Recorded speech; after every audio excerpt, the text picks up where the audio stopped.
বিচারক ও আইনজীবীদের সম্মিলিত উদ্যোগের মধ্য দিয়েই একটি ঘুষ ও দুর্নীতিমুক্ত বিচার ব্যবস্থা গড়ে তোলা সম্ভব, এমন মন্তব্য করেছেন প্রধান বিচারপতি ডক্টর সৈয়দ রেফাত আহমেদ। রোববার রাতে চট্টগ্রাম জেলা আইনজীবী সমিতির বার্ষিক প্রীতিভোজ অনুষ্ঠানে তিনি কথা বলেন বিচারক এবং আইনজীবীদের মূল উদ্দেশ্য হচ্ছে বিচার প্রার্থী জনগণকে সহায়তা করে দেশে সুশাসন প্রতিষ্ঠা করা।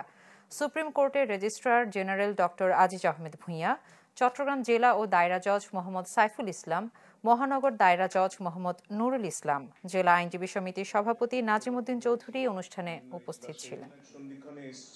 Another significant initiative is the ongoing effort to draft legislation for the establishment of a Judicial Appointment Council.